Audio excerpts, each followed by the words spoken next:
10 years ago, if I'm recalling the time frame correctly, you decided to launch a corporate university.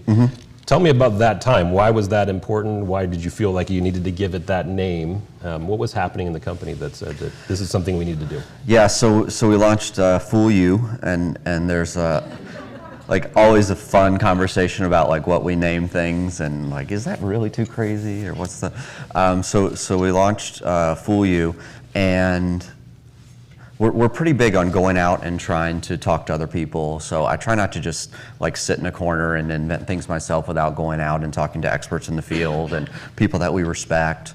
And so I was able to go out and talk to a few different individuals. We're lucky that we have Steve Kerr is on our board of directors. So I'm sure, hopefully a lot of you know who Steve Kerr is. He's the original Chief Learning Officer. And so I'm lucky enough to have been friends with him now for a little over 10 years. So Steve was new to our board at that time. And that partially represented where we wanted to invest in learning and development. And I talked to a few other individuals, and there was a pretty consistent message that we were learning. We were talking about this at our table a little bit, which was people wanted development, and we were like paying for them to go out to like the AMA or someplace and like learn how to be a manager, and then come back to this place where we did things really differently, and we were just having some misses in how that was working. And so we were seeing some problems in the way that we were developing people. And talking to Steve and talking to some other individuals, there was a pretty consistent thing, which was, hey, you guys do things a little bit differently. Why are you surprised you send people out for someone else who doesn't know your really specific culture to train them to then come back and it's not working? And so the advice I got at that time was look around your organization, find the people that are already experts or as expert as you have in that particular field and have them teach the class. And it turns out that's a really cheap way to do it also. So if you're starting something new and you don't have a huge budget, we were able to start our internal university using our own teachers in-house, just by finding people who are particularly good. So one of the first things we did was we asked everybody, who do you think the best leader is at our company? And then we took that list of people and went and talked to them and said, hey, would you teach a class? How do you do it? And so that's how we started. Mm-hmm. Yeah, and I mean, how many folks are familiar with Steve Kerr? Not obviously the basketball coach, but yeah. Steve Kerr as the CLO. How many folks are familiar? Yeah, I mean, he is he's your godfather. He's the original Chief Learning Officer, so as the story goes. He was at General Electric. There's a little bit of a fight between GE and Motorola about who was the first corporate university first CLO. So you'll get a couple different stories on this. But yeah, Steve Kerr was at GE working in executive development. Was in academia primarily, but then Jack Welch at the time had kind of recruited him to work on leadership development. And Jack had said to him, I'm really looking to try to build this sort of more flexible and what he was calling the borderless company, and I really want to focus on development of that piece, and I'd like you to lead it. And Steve said, okay, what's my title going to be? And Steve said, well, I think Chief Education Officer would work for me. Yep. And Jack Welch kind of looked at him and said, there's only one CEO at GE, and that's me. How about Chief Learning Officer? And Steve's like, okay. So that's the beginning of the role. That's sort of the accidental way that the Chief Learning Officer got named. But the interesting thing is that Steve, I've interviewed Steve, and I'm sure you've talked to him a number of times. He said that was the most important way to describe it, because learning is a process that is continuous.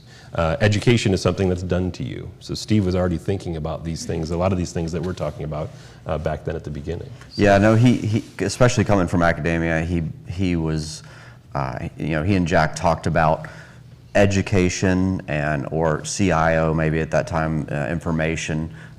Those people can tend to hold precious more the information, right? And so a teacher or information, like the information as opposed to the client. And so I know he and Jack really wanted to focus on the people and the individual, which again aligns a lot with the way that I feel. So learning for them was an active word that really was about serving the person that they were working with. And the CEO line is, there's only one CEO, is great. And then when you get to know Steve, like, he has maybe 60 of those stories where Jack has some kind of thing. But Steve's, an amazing guy. Was Chief Learning Officer for GE and then Goldman Sachs, and still works with Goldman a decent amount. And just it's great to have people like that around you. I think it's super important to get out and meet people and just understand how other people are thinking. It's not always perfect for your organization, but you'll learn something that you can take back and sort of mold. So yeah, we try to get out and talk to people as much as we can. Yeah, so I want to ask you one more question about the internal function of learning. So this, the Fool You and the corporate university. If I'm an employee at Motley Fool, what does learning look like on a daily or a weekly basis? Yeah. Can you kind of describe that experience? Yeah. So this is like one of my favorite things that we do. Just observationally, I think it takes, at least at our company, about 6 months for somebody to sort of figure out their job, right? So you've hired someone to do this job, they come in, day one they're finding the bathroom and that sort of thing, and it takes you about 6 months to figure out what you're doing. And after 6 months, start to be able to do that job in more and more efficient ways, right? And so start to have a little bit of bandwidth, a little bit of extra time to do other things, and that's where we're pretty curious about what do you choose to do with your extra time. And we were talking about this a little bit at our table, but I think there's a pretty big shift that's happening between traditional classroom learning and finding ways to have learning happening more on the job. Almost you don't even realize it's happening. And so we have what I would describe as a project culture. And my team, as I mentioned, is a decent size. I have 3 people really specifically dedicated to going out, talking to individuals, and understanding their goals, challenges, so forth, and then working with them to use that extra bandwidth that they've created. So what are you going to do with your extra time? Well, I've actually been thinking about getting into our business intelligence area, or I'm curious about data. I was meeting with someone this week, and she works in our customer service team, and she was talking to me about how interested she is in data and sort of the information flow from our customers through our business. And I said, great, let's use a little bit of your extra time to get you on a project over on the data team. And so it's very natural in our organization where I would go over to the data team and be like, hey, Julie's interested in working with you guys a little bit. And they're like, great, we have this one little thing, let's throw at her, let's get her involved. And so all of a sudden, she's using a little extra time to work on the data team. And she's testing out to see if that's an area she might be good at. She's starting to learn about another part of the business. They're getting a chance to see if she's good, and they can fuel that a little bit. So we have any person at any time in our company is doing more than just their day job, right? They're using their bandwidth to do a few different things.